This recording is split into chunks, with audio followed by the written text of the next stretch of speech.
votre nom ou bien votre prénom et depuis quelle ville vous participez à la réunion. Ça permet de connaître avec qui nous sommes.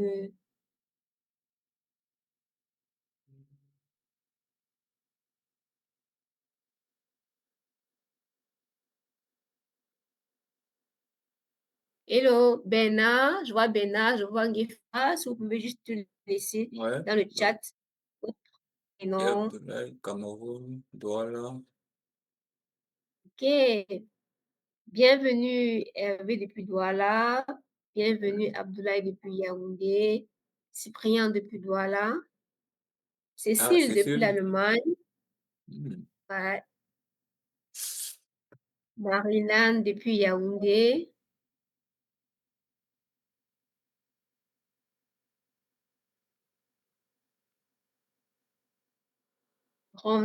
Romnal depuis Yaoundé.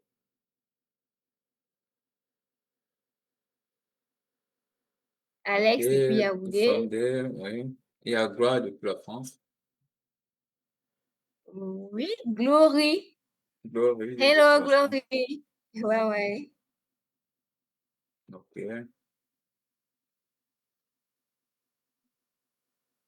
Hmm. Bon. Rosine depuis Douala. On dirait que c'est tout Yaoundé qui est là. Registre. Non, ben, il y a le Bénin. Yaoundé te fait honneur. Ah, mais comment? Ah ouais. Mais il n'a pas mis son nom. Ben, c'est Bernard. Bernard, ok. Bienvenue Bernard. Et le Ok, reste, ok. c'est tout le monde Yaoundé, qui... la France, c'est bon. Ok. Abidjan. Abidjan, Ah, c'est ouais. d'autres. Ok, Bienvenue Soro. ok.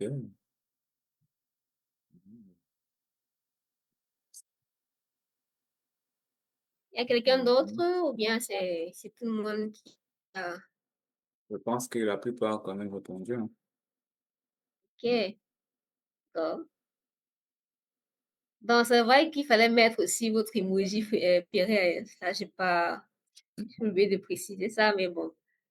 Durant le webinaire, lorsque Régis va aborder une notion qui vous tient à cœur ou bien qui vous parle, vous pourrez partager avec nous votre emoji préféré. Donc, comme je l'ai dit tantôt, Zindi, c'est un réseau professionnel qui permet de faire évoluer nos différentes carrières. Donc, Zindi, c'est pour tous les niveaux, c'est-à-dire qui sont encore apprentis, pour ceux qui veulent découvrir ou même pour des experts. Donc, sur la plateforme Zindi, on va retrouver un ensemble de cours qui sont gratuits où vous pourrez suivre des cours en ligne, vous pourrez faire des compétitions en ligne. Vous allez vraiment trouver une plateforme sur laquelle il y a un ensemble de data scientists, data analysts, des personnes qui sont passionnées par la data et vous pourrez facilement vous créer des relations, vous créer des liens. C'est une communauté comme les autres. Et ce qu'elle a de particulier, en fait, c'est que sur la plateforme Zinji, on va retrouver aussi un ensemble de recruteurs. Donc ça, c'est aussi important à noter parce que généralement, quand les entreprises veulent recruter des data scientists, pour recruter des data analysts, ils vont aller sur la plateforme LinkedIn, ils vont consulter les différents profils de ceux qui sont en fonction des différents hackathons participer en fonction de votre score, de votre profil, vous pourrez facilement être remarqué par ces recruteurs-là qui pourront vous faire des propositions d'emploi et vous embaucher aussi facilement. Donc, comment est-ce qu'on fait pour se lancer sur la plateforme Zindi? Il faut commencer par des challenges de machine learning qui sont assez basiques. Ça veut dire quand vous êtes nouveau dans le domaine, il ne faut pas vous lancer et puis commencer à vouloir faire des choses qui sont assez complexes. Sur Zindi, il y a plusieurs niveaux en fait de challenge et dépendamment de votre niveau, quand vous commencez, vous devez choisir un challenge qui est adéquat à votre niveau. Donc, au fur et à mesure que vous allez évoluer de challenge en challenge, vous allez avoir des points que Zindy va vous accorder. Et vous allez aussi avoir des badges qui vous seront accordés au fur et à mesure que vous allez gagner des points sur la plateforme Zindy. Donc, généralement, ce qui se passe aux Unis, c'est que lorsque les entreprises ont un challenge particulier, par exemple Yango, ils vont contacter Zindy, ils vont déployer sur Zindy un challenge avec leurs propres données. Et normalement, il y a des prix qui sont donnés par ces entreprises-là pour pouvoir apporter des solutions aux problèmes qu'ils rencontrent en interne. Donc, je vous invite à vous abonner à la page de LinkedIn de Zindy, à créer un compte de Zindy pour rester toujours à l'affût des différentes compétitions. Non seulement vous allez grandir en termes de compétences, vous allez grandir en termes de connexion, vous allez aussi grandir en termes d'argent quand vous allez vous faire beaucoup de sous. Donc, sur Zindy, on va rencontrer plus de 80 000 utilisateurs. On va rencontrer les femmes pour faire comprendre que Zindy prend aussi en compte l'équité de genre. Donc, sur Zindy, on va rencontrer plus de 160 pays qui sont affiliés à Zindy en tant qu'entreprise, en tant qu'ambassadeur, en tant que compétiteur, en tant que recruteur. Dans ce Zindy aussi, comme je vous ai dit, on va rencontrer un ensemble de compétitions, de hackathons. Il y en a vraiment une panoplie, dépendamment de votre niveau, de vos compétences. Vous n'allez pas vraiment vous ennuyer sur cette plateforme-là. Donc, je vous invite vraiment, comme je l'ai dit plus haut, à vous connecter à Zindy, à créer déjà un compte sur Zindy, à rester à l'afflux des différentes informations, des différentes compétitions, des différentes formations. Zindy aussi signe beaucoup de partenariats avec des entreprises telles que IBM, quelques Databricks, qui offrent des cours gratuits en ligne qui vous permettent d'avoir les certifications et d'évoluer dans votre carrière. Donc, de manière générale, voici une présentation de ce qu'est que la plateforme Zindy qui nous permet aujourd'hui d'organiser ce webinaire. Donc, je ne sais pas si vous avez des questions par rapport à ça. Je pourrais répondre avant que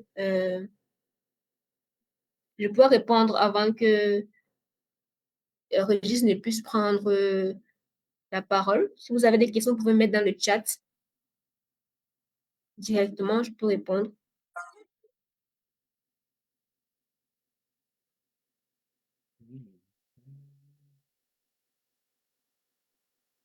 OK, donc s'il n'y a pas de questions, je pense que je vais arrêter le partage et je vais laisser Régis. Ok, donc je vais partager mon écran. Lorsque vous voyez mon écran, dites-moi. C'est bon, vous voyez mon écran? Oui, c'est bon. Ok. Est-ce que vous m'entendez bien? Est-ce que vous Oui, m'entendez bien? Si de vous mon côté, m'entendez c'est bien, vous bon. pouvez mettre un pouce aussi, hein. Ok, donc, alors je suis Régis Atemengue. Donc, voilà. Je serai votre hôte aujourd'hui. On va parler d'IA et de application et de développement logiciel. Donc voilà, je suis software engineer. Donc aujourd'hui, je suis basé à Montréal et je suis le cofondateur de Propala Store. On aura le temps d'avoir des liens pour plus de détails. Alors, ce soir, je vais vous entretenir sur l'IA et notre agenda sera sur 7 points. Donc, on va introduire avec le génie logiciel et l'IA. On abordera deux concepts clés. Lorsqu'on veut faire du développement d'applications avec l'IA, de l'IA First et de l'IA Enhanced. Enhanced, donc l'IA assistée. On prendra un scénario de motivation pour avoir un exemple plus cohérent pour voir comment l'IA s'applique au génie logiciel. On parlera de l'intégration de l'IA dans le SDLC, donc le Software Development Life Cycle, donc le cycle de développement logiciel. On aura un exemple de prototypage rapide avec Red Pill. Après, on regardera en 6e point les challenges de l'IA dans le SDLC. Et après, il y aura deux, trois, quatre sujets, on va dire ça, que vous pouvez explorer pour des gens qui sont curieux, quoi. Donc, au fur et à mesure qu'on va avancer dans la séance, essayez de prendre des notes pour poser des questions et on pourra répondre aux questions à la fin. OK. Donc, aujourd'hui, le software et l'IA, c'est deux domaines. C'est deux domaines. Avant, le software était beaucoup plus un domaine qui s'intègre avec d'autres domaines, que ce soit la sécu, que ce soit le réseau. Et avec la venue de l'intelligence artificielle, les deux domaines s'intègrent. OK? Donc, avant, on développait des logiciels et aujourd'hui, on développe des logiciels beaucoup plus assistés par l'IA. Donc, on peut faire les deux approches. Soit on fait le génie logiciel et on a le génie logiciel assisté par l'IA, soit on commande par l'IA pour avoir un produit.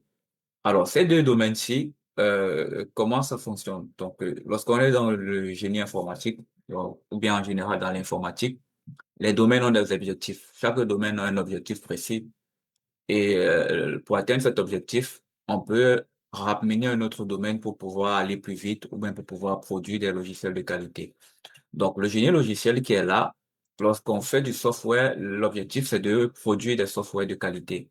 Donc, pas seulement produire des softwares, parce que si on produit un software, il est important que le software qu'on produit puisse répondre aux besoins des utilisateurs. OK? Donc, l'objectif du génie logiciel, c'est de produire des softwares de qualité. Alors, pour produire un software, on va prendre une méthodologie soit de gestion de projet, ou bien on va se baser sur le cycle de vie de développement logiciel pour pouvoir produire ce software-là.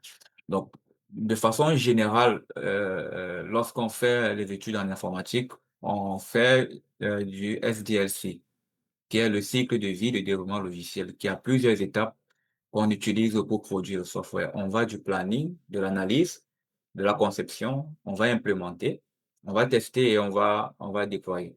Donc, c'est généralement ça qu'on fait. Même si vous faites du software et que vous ne respectez pas forcément les étapes-ci, vous les faites sans connaître. Donc, si vous faites une petite analyse sans concevoir et vous vous mettez à coder, vous utilisez quand même deux étapes du cycle de vie. Donc, de façon générale, ce cycle-ci, il revient toujours. Donc, c'est la base lorsqu'on veut faire du développement logiciel. Alors, après cela, il y a de ce côté, il y a l'IA qui est venue. Donc, son objectif, c'est de créer des machines ou des systèmes capables d'effectuer des tâches, OK, répétitives ou humaines. Donc, ce qu'on fait, c'est qu'on va apprendre à la machine à répéter des tâches, à être performante, à reconnaître des patterns, à prendre des décisions et ainsi à résoudre des problèmes. Donc, tout ceci est basé bien évidemment sur des nouvelles données. Donc, si on a des données et si on entraîne des modèles, la machine pourra faire des choses répétitives qui sont semblables à ce qu'un humain peut faire. Voilà. Alors, ayant posé ces deux domaines-ci, on a l'IA, qui est plutôt un domaine très vaste. OK? Donc, lui, il y a trois sous-domaines de façon générale. Le machine learning, qui est l'apprentissage automatique.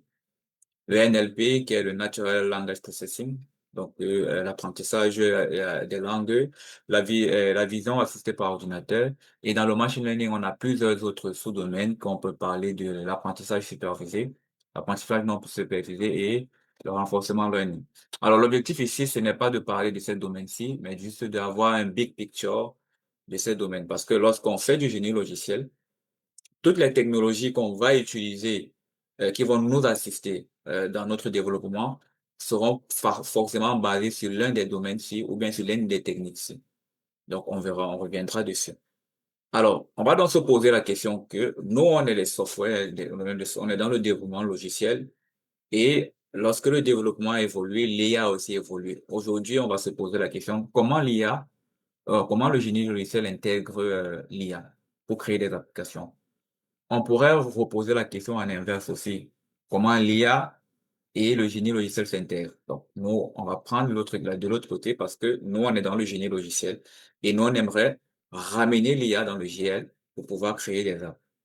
Alors, pour répondre à cette question-ci, il y a aujourd'hui beaucoup d'approches lorsqu'on veut construire des softwares et lorsqu'on veut intégrer l'IA à ces softwares. OK? Donc, j'ai retenu particulièrement deux approches. L'approche IA First et l'approche IA Errands. Donc, l'approche IA First, c'est quoi?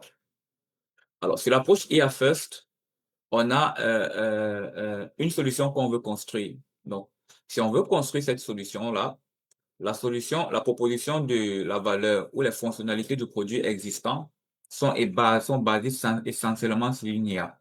Donc, si on veut faire un software, s'il n'y a pas d'IA, le software n'existe pas. OK? Donc, c'est l'une des approches les plus utilisées aujourd'hui parce que tout ce qui est software aujourd'hui, on pense directement à est-ce qu'il y a une IA derrière? OK? Donc on va dire ici, sur cette approche, si sans l'IA, le produit n'existera pas ou alors le produit n'aura aucun sens. Ça, c'est l'approche IA First. À côté de ça, il y a l'approche IA Events qui utilise l'IA pour ajouter ou améliorer un produit existant. Donc, c'est cette approche-ci qui est beaucoup plus utilisée aussi aujourd'hui dans le développement logiciel où on a déjà des produits, des logiciels qui fonctionnent et pour pouvoir améliorer ces produits-là, pour pouvoir les rendre plus intelligents ou bien pour pouvoir euh, euh, rendre plus performants, on va ramener l'IA dedans, OK? Et l'IA va rendre le produit meilleur. Alors, maintenant, si on a ces deux approches-ci là, on va se poser la question donc, nous, on est dans le software engineering et on aimerait ramener l'IA. Et qui dit software engineering dit cycle de vie de développement logiciel. On va se poser comment l'IA intègre dans le SDLC ou alors comment l'IA assiste le processus de développement logiciel. Parce qu'à ce niveau-ci, on sait que nous, on a des process qu'on doit respecter et sur ces process-là, on aimerait voir la plus-value que l'IA va apporter dans notre développement et comment l'IA va nous permettre d'aller plus vite ou alors d'améliorer nos produits. OK. Donc, avant de continuer, on va prendre un exemple de motivation, hein, pour rendre ça plus réel. Donc, on va regarder en tête qu'on veut construire une application qu'on va appeler Back4Ho. Donc, pour ceux qui voyagent sur le continent ou en Afrique, il y a généralement des personnes qui demandent, est-ce que vous avez des kilos? Donc, est-ce que vous avez des kilos vides? Donc, lorsqu'on veut voyager, si je prends par exemple, j'ai 52 kilos et que mes bacs ne font que 40 kilos, je peux vendre 10 kilos. Donc, comment on peut construire cette application si assistée par l'IA? Donc, ça, c'est notre exemple de motivation. Donc, Back4Ho donc, est une application qui va mettre en relation les voyageurs d'un vol d'un pays, celui qui dispose d'une franchise de bagages supplémentaire avec d'autres personnes sur le continent. Donc, ça, c'est notre exemple. Alors, pour pouvoir insérer l'IA dans notre processus de développement logiciel, on va dire que l'IA va assister le SDLC. Donc, à chaque étape de la construction d'un software, l'IA sera là. Donc, si on prend l'analyse, on va prendre une technique ou bien un outil d'IA qui va nous aider. Si on prend la conception, ainsi de suite, si on prend le développement, si on prend le test, si on prend le monitoring ou bien si on prend la maintenance, on va trouver une façon pour l'IA de rajouter l'IA à ce process-là. En rajoutant l'IA à ce process, on aura donc le résultat qu'on veut. Alors, maintenant donc, comment donc l'IA s'intègre dans les phases du cycle de vie du développement logiciel? Donc, pour donc intégrer l'IA dans les phases de cycle de développement logiciel, on va partager les approches traditionnelles et les approches assistées. En approche traditionnelle, le début d'un projet se commence par le planning. Par le planning, il faut un bon project manager. Le project manager va estimer les ressources, il va délimiter le périmètre au projet, il peut délimiter aussi le budget et il peut prendre des décisions. Donc, un project manager, quand il a fait ça, s'il est très bon, il va planifier, on va dire qu'on va développer une application sur 6 mois, il va définir des délais. Alors, si on utilise une IA pour faire ce projet-ci, aujourd'hui, c'est la phase de planning.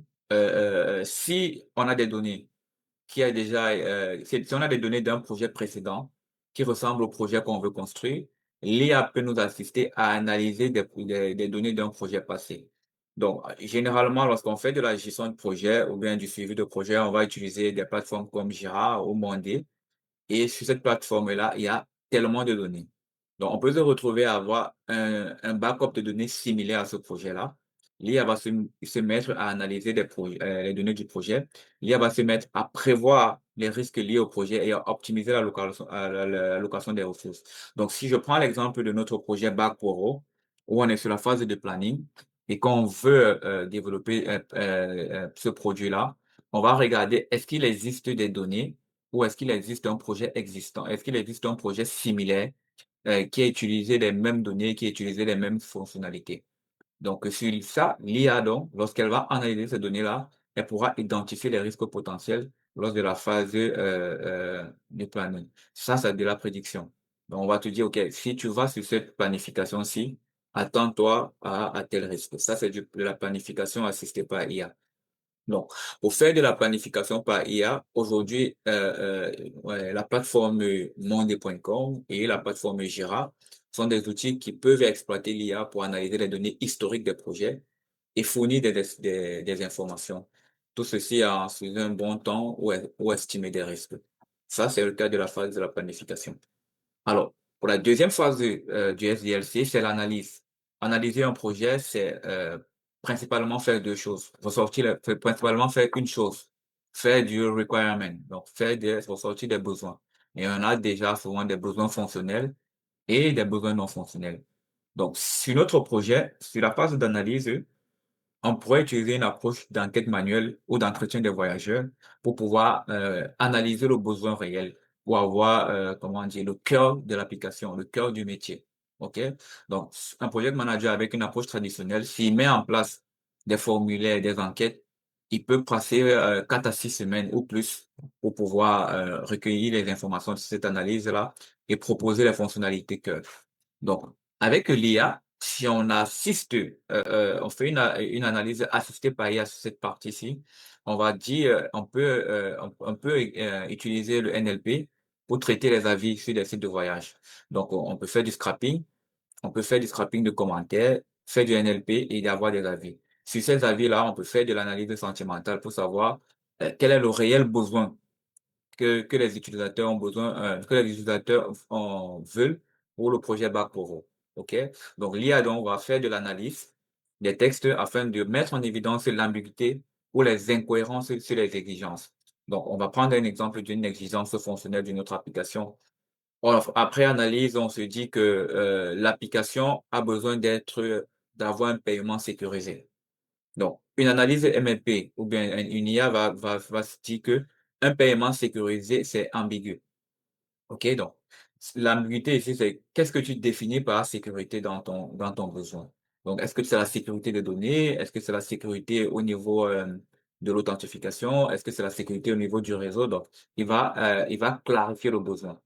Donc, une analyse assistée par IA, ça sera le fait de ressentir l'ambiguïté ou l'incohérence d'une exigence fonctionnelle ou non fonctionnelle.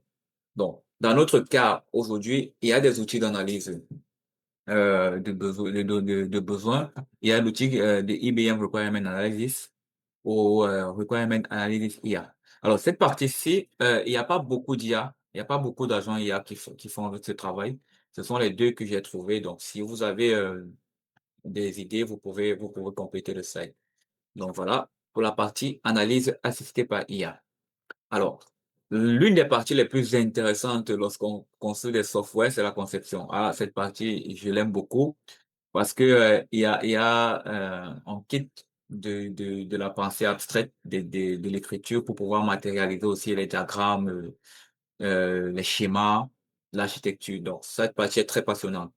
Donc, sur cette partie-ci, on a toute l'équipe qui va se mettre sur la partie design pattern. Quels sont les patterns qu'on va utiliser? Sur la partie conception, l'équipe design UI.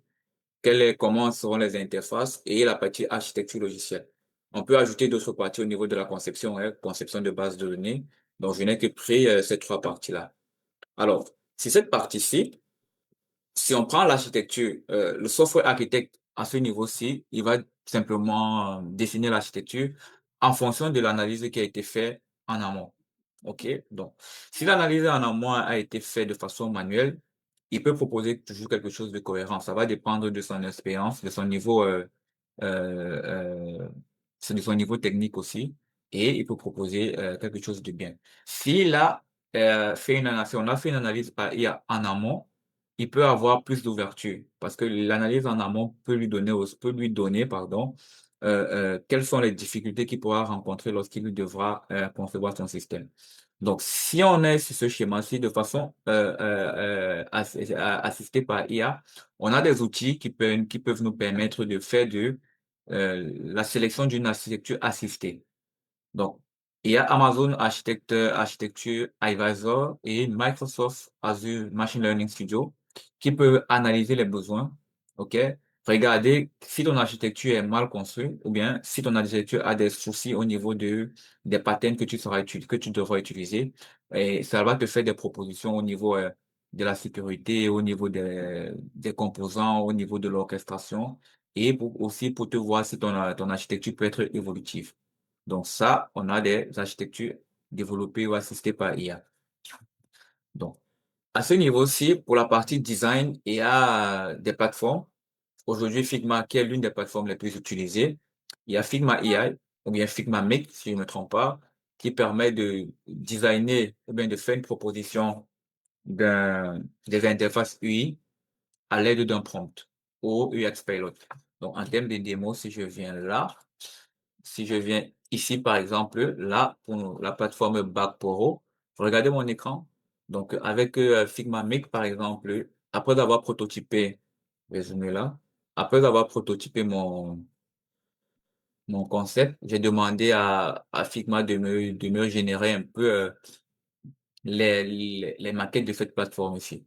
Donc ça, c'est du design UI assisté par IA. Il peut encore aller plus loin, mais bon, il peut te proposer du code.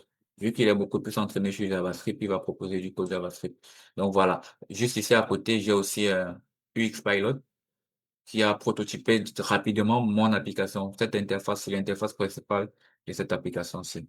Cette partie, je reviens. On est sur le développement UI assisté par IA. Donc, pour plus de curiosité, vous pouvez aller regarder les plateformes. Donc, là, je vais continuer. Donc, ici, c'est Figma. Donc, on va revenir maintenant sur la partie code. Alors, la partie code, le code, c'est le résultat de tout ce qui a été fait en amont. Donc, le code, le résultat de l'analyse, le résultat de la conception, c'est se transformer en code.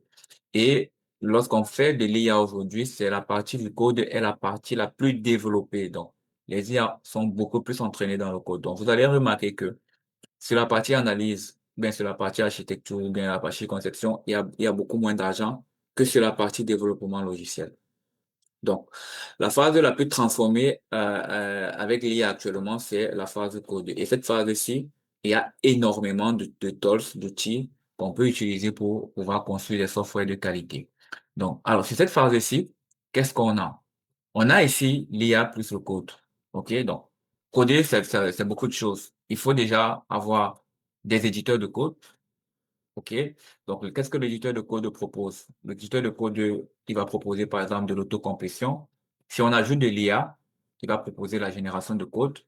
Donc, si on ajoute de l'IA, l'IA va nous proposer la revue de code et l'analyse de code. Il va nous permettre de faire du débugage, il va nous permettre de documenter et il va nous permettre de faire du testing. Donc, on peut donc regrouper l'agent IA du workflow de développement en trois parties. On aura le workflow de développement, OK? Donc, on aura la partie des agents IA qui vont nous assister pour coder. On aura la partie des agents IA qui vont nous assister pour débugger et faire des revues de code. Oh, j'ai oublié une partie ici. C'est une erreur. Et on aura la partie des agents IA qui vont nous permettre de documenter et de tester. Donc voilà, ici, cette partie-ci, des agents IA qui vont documenter et tester. Donc, à ce niveau-ci, le workflow du développement, ou bien le workflow d'un développeur change parce que il doit chercher quel est l'agent qu'il va utiliser pour pouvoir développer sa solution. Donc, on va donc se poser la question de savoir comment on va faire l'intégration de l'IA dans le workflow de développement. Vu que cette partie du code-ci, c'est la partie la plus développée des IA et le plus difficile et le plus compliqué, c'est d'intégrer les IA dans le workflow de développement. Alors, pour répondre à cette question-ci, il y a plusieurs façons. Si on revient simplement sur le cas des éditeurs de code, on a aujourd'hui deux types d'éditeurs de code. Vous vous souvenez, tout à l'heure, j'ai dit que on a des solutions qui sont basées directement sur l'IA. Un éditeur de code comme Cursor ou Windsurf, ce sont des éditeurs de code qui sont basés sur l'IA. S'il n'y a pas d'IA, ces éditeurs n'existent pas. Même si ces éditeurs sont des clones de VS Code, leurs solutions sont basées, les solutions sont basées sur des modèles qu'ils ont mis derrière pour pouvoir développer des solutions. À côté de ça, on a VS Code qui, lui, c'est un logiciel qui est assisté par IA. Parce que bien avant même s'il n'y avait pas d'IA, on pouvait l'utiliser. OK? Donc, lorsque l'IA est venue, ils ont ajouté des fonctionnalités d'intelligence artificielle pour pouvoir rapidement augmenter le workflow de développement. Après, c'est ça, il y a d'autres éditeurs comme Kiro que vous pouvez découvrir. Donc, sur l'exemple ici, si je ouvre mon navigateur, voilà, on a un éditeur de code comme ça, comme Cursor, qui ressemble beaucoup plus à VS Code, mais qui permet de prompter. Donc, cet exemple-ci, j'ai une application que j'ai totalement promptée avec l'IA, qui est l'une des applications de la startup Wikindo, où j'ai utilisé Cursor. Donc, ce qui est intéressant ici sur Cursor, c'était que lorsque on change l'agent, il y a le plus bon, il est capable de réécrire toute l'application, de créer des dossiers et tout. Donc ici, par exemple, là, si je mets un simple prompt là, complete, complete de, compléter le code, il peut faire beaucoup de choses. Donc ça dépend de comment on l'utilise. Aujourd'hui, le cursor et Windsurf, c'est très utilisé parce qu'ils font un excellent travail. Mais ça prend avec des pincettes lorsqu'on veut travailler avec dessus. Donc, le résultat de ce prompt-ci, c'est plusieurs prompts. Donc, le projet, si je ne l'ai pas codé à la main. Donc, j'ai testé Cursor, j'ai totalement prompté toutes les lignes de code. Alors, pour prompter cela, il fallait déjà faire de l'analyse au préalable pour pouvoir le guider. Donc, et ça fonctionne. Donc, pour ceux qui veulent l'utiliser, que ce soit, vous pouvez l'utiliser. Il fonctionne très bien. Donc, voilà. Maintenant, lorsqu'on fait de l'IA ici, vous allez produire du code. Sauf que, euh, coder, en fait, c'est comprendre la syntaxe d'un langage. Donc, quand il n'y avait pas d'IA, quand il n'y avait pas d'autocomplétion, on était obligé de comprendre toute la syntaxe de code. Donc, ce que les IA sont venus faire, ou les agents de code assistance, sont venus faire de l'autocomplétion et de la génération de code.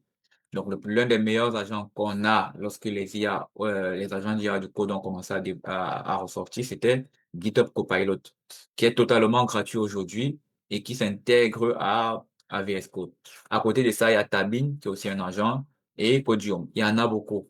Donc, ça dépend de comment vous l'utilisez. Donc, et il y a tellement d'outils que vous devez sélectionner le meilleur agent que vous voulez, ou bien ça dépend aussi de comment vous l'utilisez pour pouvoir faire vos travaux. Donc, moi, principalement, je travaille avec GitHub Copilot parce qu'il est gratuit et parce qu'il est assez développé. Vu que c'est Microsoft qui travaille dessus, il fait du bon travail. Donc, pour GitHub Copilot, pour ceux qui veulent l'utiliser, c'est plutôt simple. Il est disponible sur VS Code. Donc, si moi je mets ici, euh, commente, commente ce code, commente ce code, voilà. Donc, Copilot va me mettre les commentaires simplement. Donc, voilà. Il est en train de mettre simplement les commentaires. Donc, on n'a pas besoin de forcément d'autres agents lorsqu'on débute. Donc, il fait du bon travail. Donc, si d'autres personnes peuvent ajouter d'autres agents, ça peut s'interférer, mais ça fonctionne plutôt très bien. Donc, à côté de ça, donc, on passe donc à des IA pour la revue de code et pour l'analyse. Alors, il ne suffit pas seulement de coder. Donc, on a remarqué que lorsqu'on utilise des IA pour produire du code, si là, elle n'est pas bien entraînée ou bien l'agent n'est pas bien entraîné, il est possible que le code soit mauvais. Donc, d'autres groupes ou bien d'autres chercheurs ou bien d'autres ingénieurs, qu'est-ce qu'ils font? Ils vont maintenant travailler avec des IA qui vont nous permettre de faire des revues de code et d'analyser les problèmes dans ce code-là. Donc, à côté de ça, on a CodeRabbit, SonarCube et Kudo. SonarCube est très utilisé en entreprise. On a juste à insérer le code. Il va regarder si le code est bien écrit. Il va analyser, par exemple, les niveaux de sécurité et il va te proposer d'autres solutions de comment corriger. Donc, vous pouvez tester ici. Moi, je travaille avec SonarCube. Donc, voici à quoi ça ressemble ici. On va faire quoi? On va connecter notre repo GitHub. On va l'injecter dans SonarCube. SonarCube, avec son outil d'IA, d'analyse, va pouvoir regarder tous les problèmes qu'il y a dans ton code et il va te proposer des solutions. Donc ici, on remarque que ça, c'est le code, c'est l'un de mes les codes de mes cours de software testing lorsque je l'ai écrit. Donc, SonarCube, je l'ai injecté dans SonarCube et SonarCube a analysé, il m'a défini les problèmes et il m'a proposé forcément des solutions. Donc, voilà à quoi ça ressemble. Donc, cette partie-ci, ça c'était la démo de SonarCube. Pour la documentation ici, sur ce schéma, on n'a pas forcément d'IA, mais on a des solutions déjà qui viennent être assistées par IA. Donc, il ne suffit pas seulement de produire du code, il faut aussi le documenter. OK, pour que d'autres personnes puissent le lire. Donc, vous allez avoir des plateformes comme Docusaurus, voilà, qui va nous proposer de faire une documentation, et Midphilly. Cette plateforme-là ont des IA qui vont nous permettre d'améliorer la documentation d'un code qu'on a produit. OK. Donc maintenant, pour le débogage et la résolution de problèmes, vous avez les deux, l'un des titans, un Sphinx, qui est super bien aussi pour pouvoir déboguer et résoudre les problèmes, et Deepcode. Voilà. Maintenant, euh, lorsque vous faites du développement aujourd'hui, il y a ce qu'on appelle du prompt. Donc, euh, beaucoup de gens pour faire du prototypage, ils font du prompt. Sauf que prompter simplement sans analyser, ce n'est pas forcément pertinent. Donc, l'ingénieur qui a quand même des bons process, il va se positionner plus en amont, à la phase d'analyse déjà, de voir comment avoir une bonne analyse pour pouvoir mieux faire un prompt. Donc, ici, pour notre projet Back4O, on va revenir un peu sur la plateforme Red Pill, qui est aussi une IA, qui va nous permettre de faire du prototypage rapide. Donc ici, on a une IA qui va créer tout notre produit. OK? Donc, lorsqu'on veut créer ce produit-ci, l'idée ici, c'est d'avoir le meilleur prompt possible et d'avoir des guidelines. Une minute, je vais un peu le code. Donc, avoir des guidelines. Donc, les agents IA ici, pour accélérer le développement, si on a des guidelines, si on l'a bien dit à l'IA ce qu'on veut faire, il est plus précis. Donc, ici, on peut définir des guidelines pour notre projet. C'est pour ça que la phase d'analyse et de conception est bien en amont. Et là, on peut passer à ce point-ci. Donc, Redpill, par exemple, c'est une plateforme qui va te permettre de prompter ton projet et de te donner un prototypage. Il peut même construire tout de A à Z. Tout dépend de ce qu'on veut. Donc, en termes de résultats ici, voilà notre résultat de la plateforme Bakporo. Donc, en amont, j'ai utilisé un peu d'IA pour pouvoir sortir les requirements et je suis venu faire un prompt avec des guidelines. Donc, il a essayé de construire l'interface. C'est plutôt bien, c'est un bon design proposé. Il a mis certaines routes. Voilà, il a fait des propositions. Lorsqu'on a ça, on peut directement aller, si on est peut-être intermédiaire ou senior, pour récupérer ce qu'il a proposé et faire une solution assez rapide. OK. Inscription, connexion. OK, il n'a pas prompté. Maintenant, alors, les défis. Lorsqu'on intègre des l'IA, ce n'est pas si facile que ça. Ça a des bénéfices, mais il y a beaucoup de challenges. Donc, quels sont les défis qu'on a lorsqu'on intègre l'IA dans le SDLC? En termes de défis, donc, il y a la première chose, c'est les IA qu'on utilise. OK?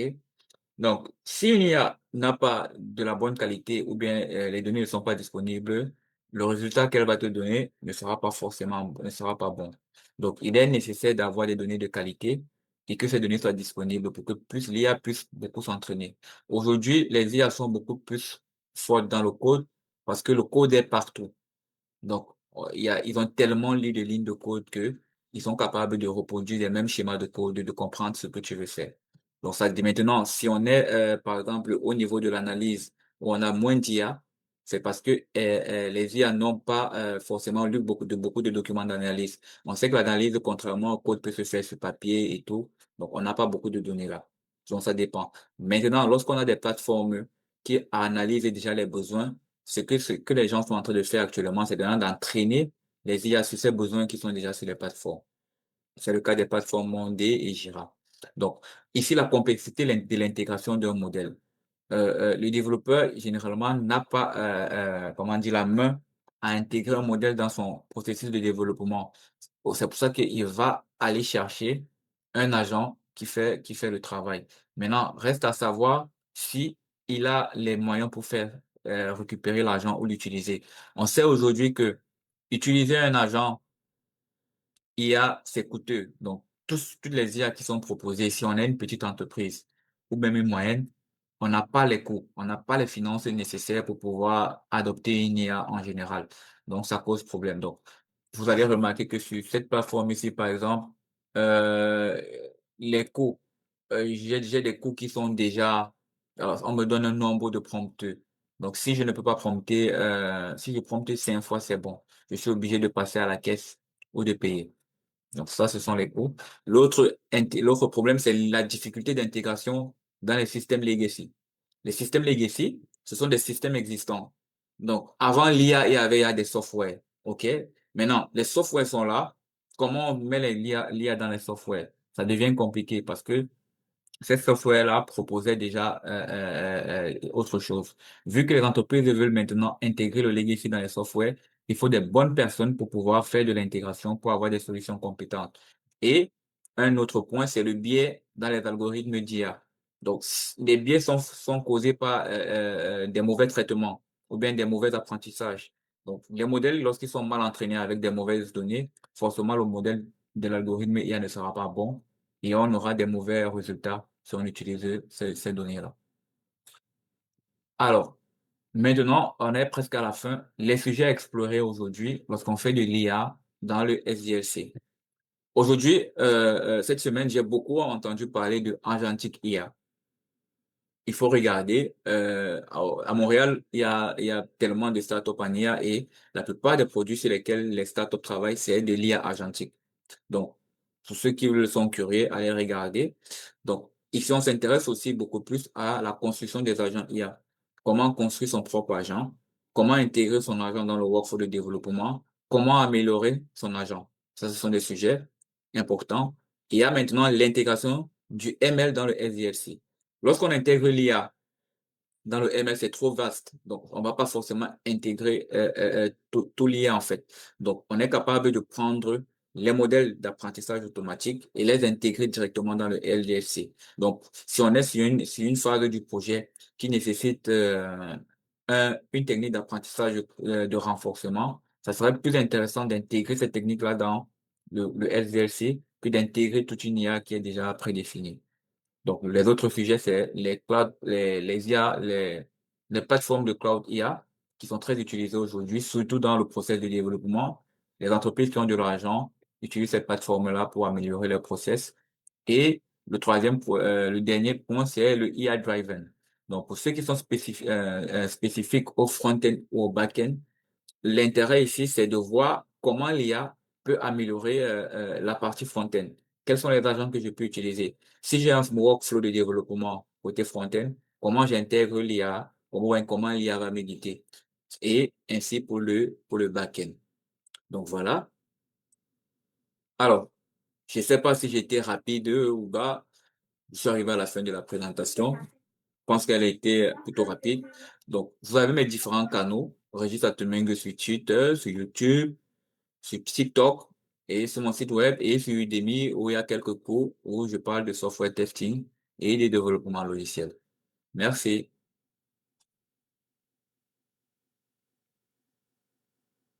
Léon, je pense que c'est bon pour moi, hein? Ok, donc, je vois un bravo, donc je pense que c'est bon pour moi. Donc, D'accord. on va passer à la phase de questions. Déjà, j'espère que ça ne s'est pas coupé ou bien que tout le monde a bien écouté. Donc, on peut passer à la phase de questions. Merci.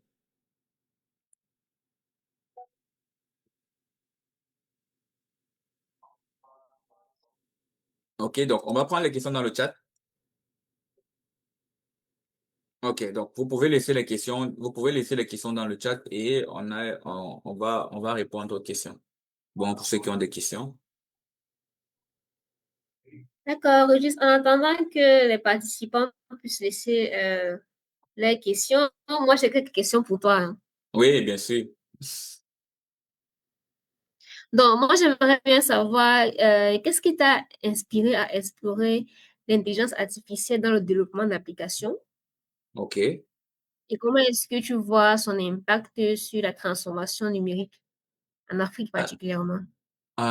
Honnêtement, euh, un ingénieur ou bien un développeur, tu es obligé de suivre ce qui est fait. Donc, l'actualité t'impose, ou bien la veille t'impose à regarder ce qui est fait et d'essayer de comprendre. Donc, aujourd'hui, tu ne peux pas développer sans assistant IA parce que c'est ce qui est utilisé. Donc, tu es obligé de comprendre, de voir comment ça fonctionne et d'intégrer ça dans ton process. Donc, et lorsqu'on intègre ça dans le process, j'ai beaucoup gagné en rapidité déjà. On va pas parler seulement de rapidité, mais déjà en rapidité, mais aussi comment dire, en analyse et en conception. Parce que on peut travailler sur des projets, on est limité sur l'analyse parce que on ne voit pas peut-être le projet de bout en bout. Avec une IA, on est capable de faire ça. Donc, l'intégration de l'IA aujourd'hui dans mon process de développement ou bien d'apprentissage, c'était une nécessité, c'était obligatoire. Donc, tu n'as pas le choix, tu es obligé de suivre en fait. Donc, comment je vois ça pour l'Afrique? Alors, ça, c'est une très belle question. Nous, on a des problèmes de software. Euh, euh, il y a beaucoup de domaines aujourd'hui. Vous avez le domaine de la data, sauf que il n'y a pas vraiment de data s'il n'y a pas de software. C'est le software qui récolte la data. Donc, euh, aujourd'hui, avec l'IA, on est capable de rapidement construire des softwares pour récolter la data et ainsi passer ces data aux data scientists. Donc, dans d'autres pays, par exemple, les softwares n'est pas vraiment un problème. Construire un software n'est pas un problème parce qu'il y a tellement de software qui récoltent les données d'utilisateurs. Nous, on a encore un problème de quoi, informatisation on veut avoir des systèmes d'information performants qui vont durer. Avec l'IA, on est capable de construire ces systèmes-là les plus rapidement possible et après passer à un autre domaine. Ouais. D'accord.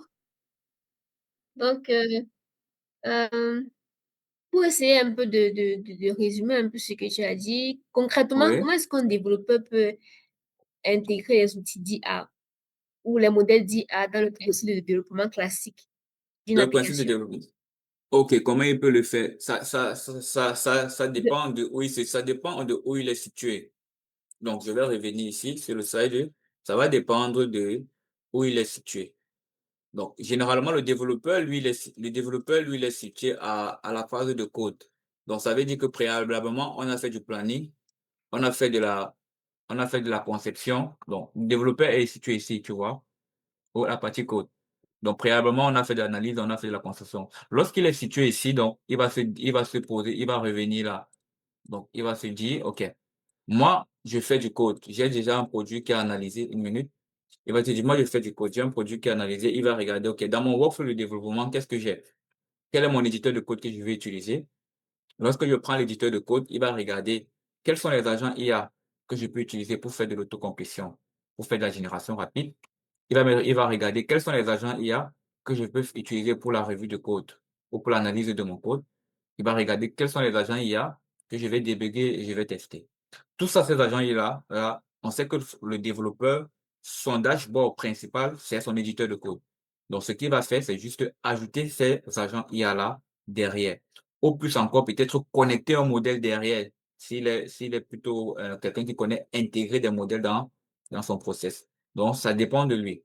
Donc, ce que les développeurs font le plus aujourd'hui, c'est l'intégration de ces agents-là. Il va mettre l'extension de Copilot, il va mettre l'extension de Tabin, il va mettre l'extension de tout type d'extension et il va les utiliser pendant son processus de développement. Donc ça, c'est la façon la plus simple. Maintenant, s'il pousse, il peut utiliser autre chose. D'accord, merci pour ta réponse qui est assez claire. On a une question de la part de Abdoulaye qui demande, avec l'IA, comment se passe la maintenance et l'évolution du logiciel? Que doit OK. faire le développeur? Alors, la maintenance la maintenance et l'évolution du logiciel, c'est deux choses différentes. C'est ça la question? Je passe pas une minute. C'est ça la question? Non, la question c'est comment Il y se a, passe voilà, la maintenance? maintenance et l'évolution. Alors, il y a deux choses sur cette question. Il y a la maintenance d'abord et il y a l'évolution. OK? Oui. C'est bon? Donc, pour la maintenance, quelque chose qui est maintenu, ça veut dire que c'est surveillé pour pouvoir voir si ça a des problèmes ou pas. D'accord? OK. Donc, maintenant, lorsque vous déployez un software en ligne, ce qu'on va faire, c'est que on va faire du monitoring et on va faire du logging et du monitoring. Le logging et le monitoring avec l'IA va faire quoi? Chaque logiciel qu'on produit nous donne des logs, un système de logs. Donc, on va utiliser une plateforme de monitoring et de logging et cette plateforme-là aura aussi une IA assistée. Donc, l'IA assistée là va faire quoi? Va lire les logs, d'accord? Et va te faire de la prédiction. Donc, en fonction de certains logs que ton logiciel va donner, tu pourras faire de la maintenance préventive. C'est comme ça avec l'IA. Donc, c'est de la maintenance préventive. Pour ce qui est de l'évolution, c'est juste l'ajout des nouvelles fonctionnalités. Donc, l'IA, le développeur va toujours revenir sur son processus IA plus coding, prendre les outils qu'il veut et les utiliser tout simplement. C'est bon? La D'accord. question? J'espère que, Abdoulaye, j'espère que, Abdoulaye, on a tu as eu la réponse? OK. Donc, je vois une autre question. Alors, quelle est l'approche recommandée pour les IA en Afrique? C'est ça? Je prends la prochaine question, bien. Oui, oui, OK. vas-y. Donc, il demande quelle est l'approche recommandée pour les développeurs en Afrique. Honnêtement, il y a pas d'approche recommandée. Tout dépend de ce que, tout dépend de ton produit. Il n'y a pas une approche recommandée. On te dit, qu'est-ce que tu veux faire? Quel est le produit que je veux faire? Je veux développer tel truc. Est-ce que mon produit, tu vas te poser la question, est-ce que mon produit a besoin d'une IA au début? Ça veut dire que, OK, si tu n'as pas d'IA, tu ne peux pas construire ton produit. Maintenant, est-ce que mon produit n'a pas besoin d'une IA? OK, je le construis. Il y a beaucoup d'autres approches. J'ai juste pris ces deux approches-là pour montrer que tout dépend de ce qu'on veut faire et du produit qu'on veut construire. Donc, et après, il dit, étant donné que nous avons un gros problème de compétences en base de matière de développement logiciel. Ah, bah, le problème de compétences, vous le corrigez tout simplement. Vous le corrigez. Et pour être compétent, il faut travailler sur des projets. Donc, aujourd'hui même, avec l'IA même, on ne peut pas se dire qu'on a un problème de compétences parce qu'on a tout ce qu'il faut pour être au top niveau côté développement. Je pense que c'est possible rien. OK. Ok, donc on va prendre Rosine. Rosine dit, d'accord, monsieur, déjà, merci pour la présentation. J'ai bien compris le concept du SDLC et les domaines et les sous-domaines, les principes IA First et IA NN. Je vois qu'il y a beaucoup d'avantages dans le design, mais le plus important, c'est la donnée. Sans les données, nous avons, ok, bah, elle n'a pas posé de questions. Donc, elle n'a pas posé de questions. Bien évidemment, le plus important, c'est les données. Donc, les IA qu'on utilise, qui fonctionnent très bien dans nos softwares, c'est parce qu'il y a des bonnes données qui ont été faites comment dire, par d'autres entreprises qui travaillent principalement sur des modèles. D'autres questions?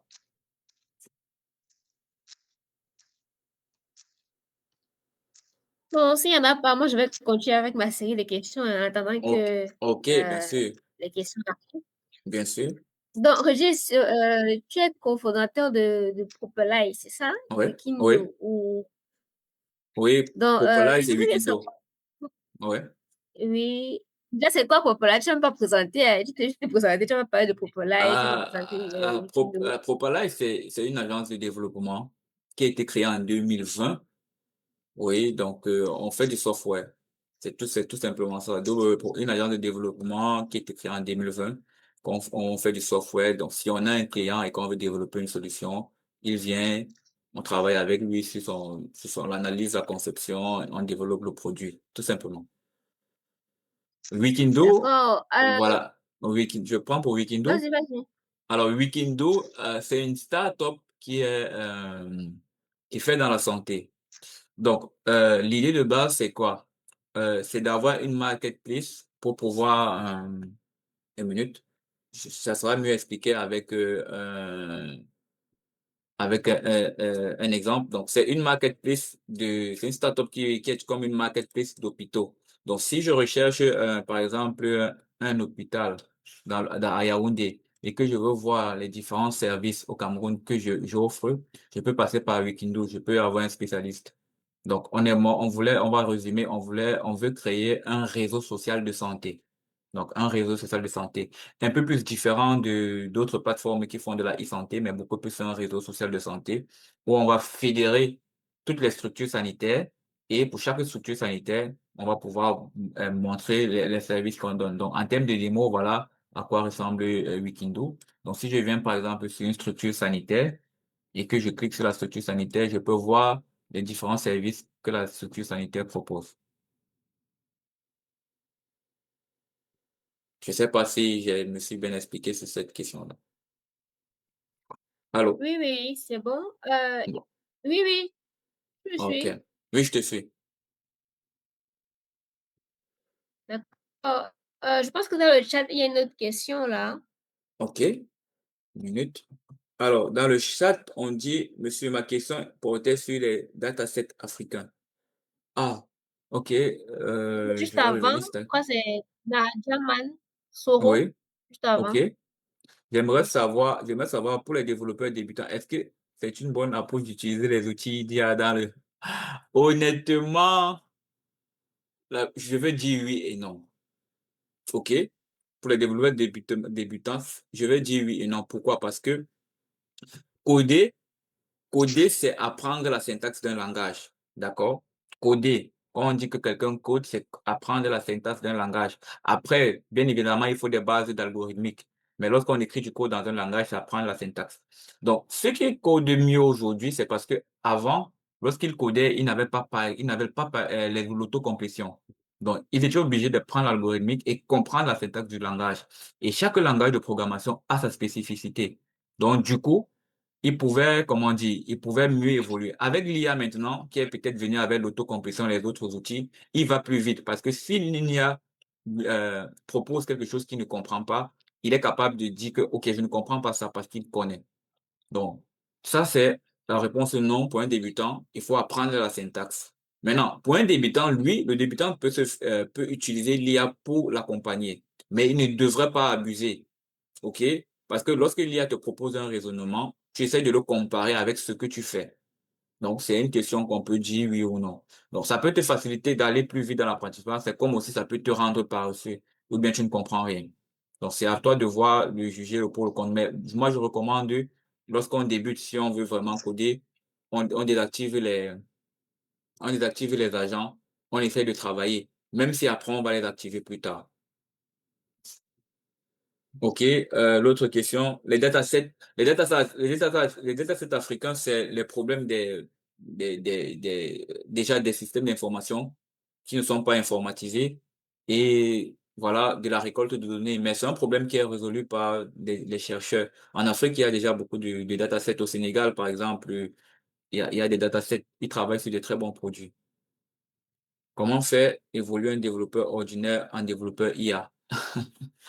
Développeur ordinaire en développeur IA, je sais pas. Pour faire de l'IA, on va dire pour faire de l'IA, il faut aller dans le domaine de l'IA, faire des études à la fac, comprendre les modèles, les choses comme ça, ou bien dans une école. Donc là, je n'ai pas vraiment une question. Moi, j'aurais plutôt dit, quel est l'intérêt de passer d'un développeur ordinaire à développeur IA? Tout dépend, tout dépend de l'intérêt. En considérant que nous sommes en Afrique et que les IA sont biaisées, ils sont basés sur des fonctions des données déjà établies, comment trouver les datasets africains? Mais les datasets africains existent. Vous pouvez faire des recherches sur Google. Il y a des datasets africains. Et aujourd'hui, chaque pays même adopte une production de ses propres data pour pouvoir fédérer cela. Il y a des conférences sur l'IA, sur la construction des data africains. Il y en a. Vous pouvez chercher. Il y a des datasets africains. Monsieur, hormis le gain de temps, quel est l'autre avantage d'utilisation de l'IA? Alors, il y a beaucoup d'avantages. L'IA peut te Puisque il permettre de faut pas faire un software de il faut pas qualité. ajouter la fourmi. Si tu utilises bien, Il faut pas tu ajouter la vas fourmi. améliorer la qualité de Oui, ton oui. produit. Ça dépend de où tu te situes. Je prends l'aspect côté sécurité. Tout à l'heure, j'ai fait ceci. Voilà un code que j'ai Rentrement créé et et j'ai passé ça à une IA pour que l'IA puisse m'analyser les erreurs que j'ai fait dans le code et les parties du code qui ont des problèmes de sécurité. Donc, il y a tellement d'avantages. Les avantages vont se situer à différents niveaux. Même les avantages d'automatisation, les avantages d'amélioration de code, les avantages de proposition. Si tu as bien suivi le live, je me positionne par exemple sur la partie analyse des besoins.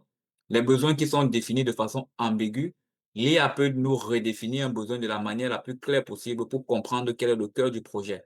Donc, il y a des avantages. Ça dépend de comment on l'utilise. OK. Ma question est plus concernant les défis de sécurité. Quelle est l'intégration? un défi de sécurité de cette intégration à Paul logiciel, où cela impacte.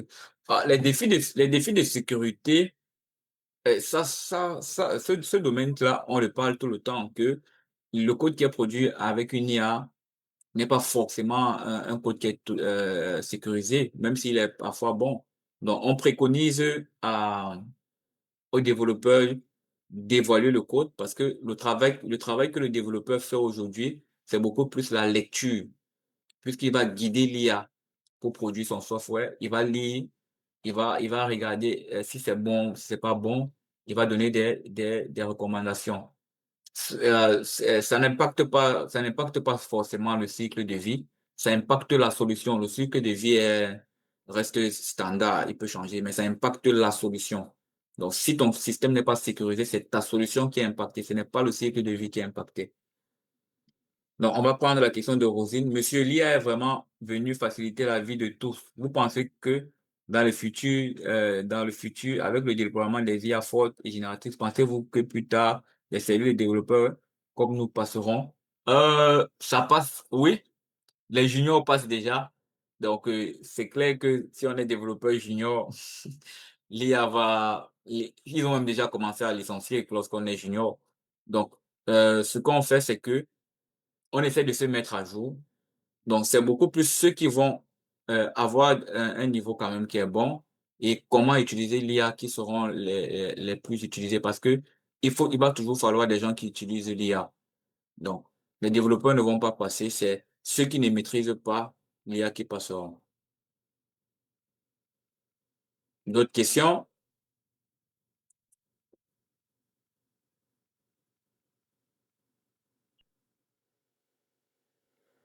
D'autres questions?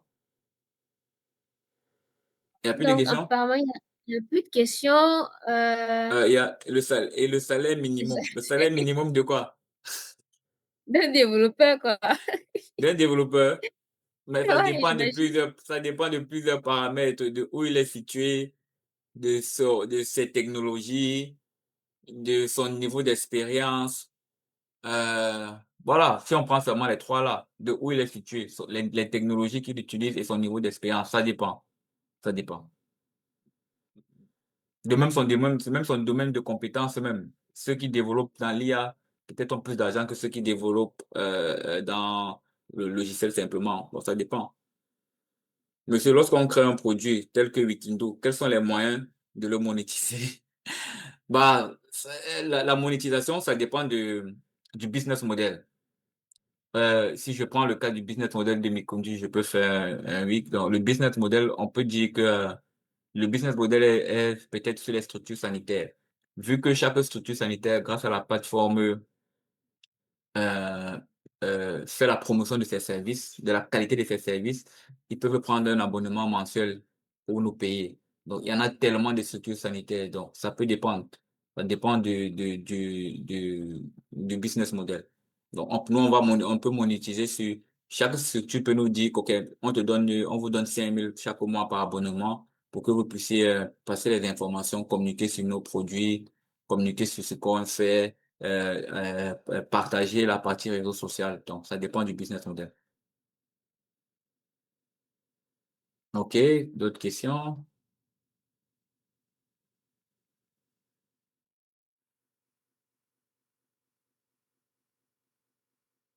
OK, d'autres questions, j'écoute.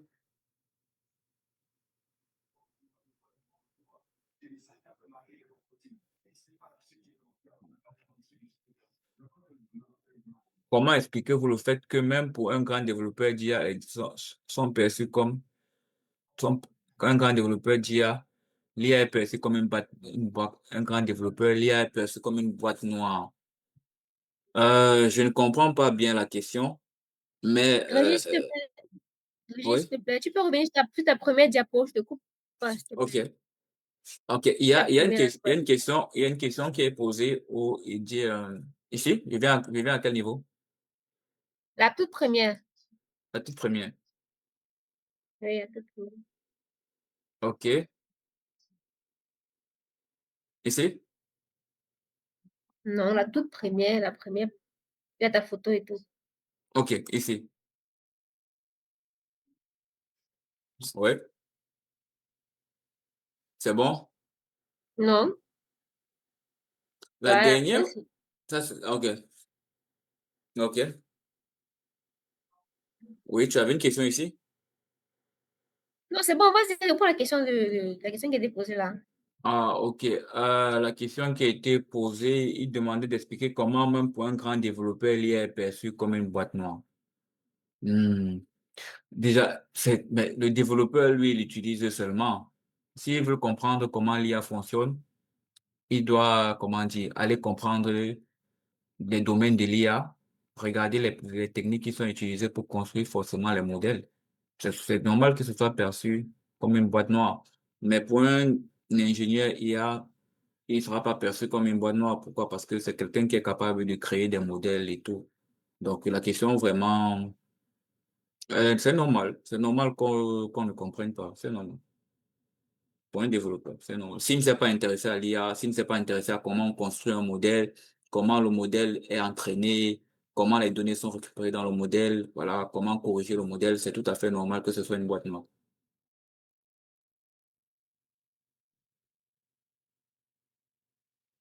Je pense que j'ai répondu à la question. Léon, je te reviens sur la diapo.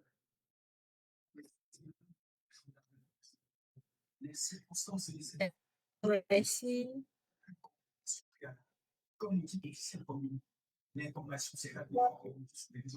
C'est bon? Alors, on va prendre l'autre question. Alors, si vous n'avez plus de questions, Léon, tu as encore des questions? Oui, moi, OK. de manière générale, en fait, j'ai une question un peu plus générale. Oui. De manière générale, Donc, aujourd'hui, on parle de l'IA dans le développement, mais d'après toi, quelle serait la prochaine grande révolution de l'IA? la C'est-à-dire prochaine grande... après, après l'ère de l'IA, en fait, quelle sera la plus grande révolution dans le développement logiciel, quoi? Ah, c'est Sur une les bonne cinq question. prochaines années, quels C'est sont une bonne question, hein. les défis C'est une très bonne question. Je auxquels n'ai le pas développement réfléchi à logiciel ça. fera? Je n'ai pas réfléchi à ça. C'est une très bonne question. Bon, honnêtement, je vais dire n'importe quoi, hein, je peux me tromper. Ce que moi j'ai beaucoup vu, ce que moi j'ai beaucoup vu ici, c'est ça. Je sais pas si vous connaissez les agentiques IA. Je sais pas. Non, Donc, je sais pas, voilà, jamais entendu parler. les IA agentiques. Ça fait un mois que je suis à Montréal et je suis parti à beaucoup de conférences. Il y a les produits qu'on construit sont beaucoup plus avec cette approche-ci. Honnêtement, je ne la comprends pas exactement parce que en fait, c'est une IA qui construit tout de A à Z, apparemment. Waouh, Voilà, apparemment. Donc, je sais pas, je peux me tromper. Euh, je n'ai vraiment pas de questions sur cette réponse-là. De réponse sur cette question-là, pardon. d'accord. Ça voudrait donc dire que les développeurs aujourd'hui devraient se pencher sur ce point-là pour ne pas être Bon, ça dépend de par où on est ça situé, ça aujourd'hui. dépend de où on est situé toujours, hein. Si on est en Afrique, le plus important, c'est d'utiliser l'IA pour proposer des solutions. Et à l'étranger, les challenges sont différents, en fait. Parce que l'idée n'est pas seulement de suivre la révolution. L'idée, c'est aussi, ce qui est déjà là, qu'est-ce qu'on en fait, en fait? Est-ce que tu vois? Exactement. Ce Oui, qui est oui. déjà là, qu'est-ce qu'on en fait? On ne va pas tout le temps suivre la révolution parce que si tu suis la révolution, ce qui est proposé par d'autres personnes, c'est en fonction des problèmes qu'ils ont. Oui, Donc, ici, on va faire des IA agentiques peut-être parce que les agents, c'est basique. OK? Tout le monde dit que j'ai rencontré un piège et tout le monde dit que tout le monde peut créer des agents, tout le monde peut automatiser, tout le monde peut mettre des ML. On passe à un autre niveau. Nous, on n'est pas encore à ce niveau-là. Donc, moi, je propose ce qui est déjà là, on utilise pour résoudre nos problèmes. Et au fur et à mesure, on prend ce qui vient en termes d'évolution, d'innovation, pour toujours résoudre nos problèmes. d'accord, exactement. Tu as parfaitement raison. Il faut pas mettre la charrue avant les bœufs. Il faut d'abord Tout à fait. qu'on puisse maîtriser d'abord la révolution actuellement. Voilà. Là, je pense qu'on peut prendre la dernière question avant de fermer ce webinaire. Il y a une Mhm. dernière question là. Le OK. principe d'explicabilité, c'est nous Alors, qui avons le modèle, mais certaines fois, ouais. le principe d'explicabilité, monsieur, c'est que c'est nous qui entraînons le modèle, mais certaines fois, comment le modèle arrive à un problème de sur-traitement du modèle, de sur-entraînement du modèle pour un grand développeur IA? C'est pas une question. C'est une question? Parce elle a pas posé une question, en fait. C'est une question, Rosine.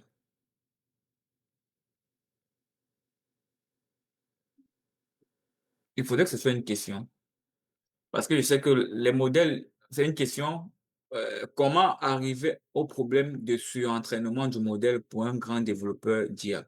Je ne sais pas. Honnêtement, je n'ai pas de réponse. Parce que je ne suis pas développeur d'IA. Donc, j'ai pas de réponse par rapport à ça. Ça, il faudrait développer à un développeur d'IA. Ça, je n'ai pas de réponse aussi. OK. Alors maintenant, il y a des questions. Désolé si je suis pas dans le thème, mais est-ce que Ben, l'IA, grâce, je pense qu'il y a une, OK. Tu dis, Léonce? en fait, je pense qu'il y a une petite confusion dans l'esprit de ceux qui nous écoutent. Ah, OK. Développeur dit à développeur d'application. Le- Il faudrait pas qu'il fasse oui, la oui, confusion. oui, Parce que oui, oui, celui qui développe les applications avec l'IA, il est utilisateur d'un outil d'IA.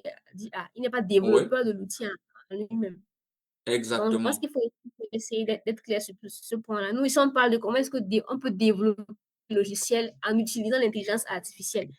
Maintenant, derrière, il y a des personnes qui ont développé des outils d'IA qui peuvent être utilisés par les développeurs d'applications pour pouvoir améliorer leur rendement. Donc, sa question à elle est beaucoup plus orientée vers ceux-là qui développent des modèles d'IA, vers les data scientists. Aussi, je pense que je me fais bien comprendre, je suis un peu plus claire là. Oui, oui, Ta je question, pense. elle, il faut l'orienter vers les développeurs d'intelligence Dire, artificielle et non vers les voilà, développeurs d'applications. logiciel. Parce que les développeurs d'applications, ils utilisent les outils d'IA pour résoudre leurs problèmes. Exactement. Ça, c'est exactement. OK, donc, il y a, on va prendre la dernière question, hein, Britannique qui demande, est-ce que grâce à l'IA, l'autocomplétion peut remplacer totalement les audits manuels de sécurité? Euh, la question n'est pas bien posée. Faire de l'autocomplétion et faire de l'audit en sécurité, c'est deux choses différentes. Autocompléter, c'est juste compléter un code rapidement. Donc, et l'IA le fait. Faire de l'audit aussi, l'IA le fait. Donc, la question n'est pas bien posée. Donc, l'autocomplétion et l'audit, c'est deux choses différentes. L'IA fait de l'autocomplétion, l'IA fait de l'audit de conformité, de sécurité. C'est bon, Brittany?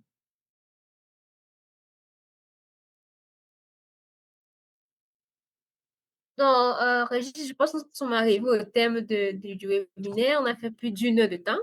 OK, Et près de 20 minutes supplémentaires par rapport au temps imparti. Donc, OK. c'était un moment très agréable que nous avons passé à ta compagnie. Nous avons beaucoup appris, nous avons découvert de nouvelles choses. Donc, OK. je m'en vais au nom de la communauté Zindi. Je dis merci. Merci d'avoir trouvé du temps pour nous ce soir pour partager avec nous toutes ces idées-là. Et j'ose croire que ceux qui ont participé à ce webinaire s'en vont plus riches en fait, plus Je- nourris et assez outillés pour faire face aux difficultés qu'ils vont rencontrer dans l'avenir. Et pour ceux qui ne font pas encore de développement avec de l'IA, qui puissent se lancer pour avoir un rendement meilleur, avoir et comme tu l'as dit, hein, aujourd'hui, tu as répondu à une des questions que je voulais te poser parce qu'aujourd'hui, on dit avec l'IA, les développeurs vont disparaître, quoi. Mais bon, tu as déjà répondu en disant que celui qui va disparaître, c'est le développeur qui ne sait pas utiliser l'IA. Donc, Ouais, il est question aujourd'hui que tous les développeurs se mettent à l'IA, qu'ils apprennent à utiliser ces différents outils que tu nous as montrés aujourd'hui. Et surtout, les nouveaux qui ne se lancent pas directement dans les prompts pour pouvoir coder, qui commencent d'abord à apprendre la sémantique et la syntaxe de différents langages avant de pouvoir ajouter à cela des outils d'IA pour aller beaucoup plus rapidement dans les différentes tâches. Donc, Régis, je ne sais exactement. pas si tu as un mot de fin. pour ceux qui Merci, sont là. merci d'être venu. Je suis très content. Merci pour l'invitation. Abonnez-vous à mes différents canaux. Donc, j'ai une chaîne YouTube où je partage TikTok aussi et Udemy. Donc, abonnez-vous et laissez-moi un message au cas où sur mon site internet. Il y a les différents canaux de communication. Donc, voilà, vous pouvez vous abonner aussi au blog. Donc, je vais beaucoup produire de contenu bientôt. Et voilà. Donc, merci à tous d'être venus. D'accord, merci Régis. Et on espère te revoir très bientôt avec nous, avec des B, soit avec Zindi. En tout cas, on espère te revoir très bientôt. Ok. Moi aussi, j'espère revenir bientôt. Bye. Tout le monde peut me laisser un Bye coucou. bye. Ok. Mhm. Bonne soirée à tout le monde. Merci à vous d'être là, d'avoir été présent du début jusqu'à la fin. Merci, merci, merci. Merci Cécile, merci Titan, Brittany, Patient Xavier, Elvira, Axel, Rosine, Max, Gefa, Brian, Romnal. Merci.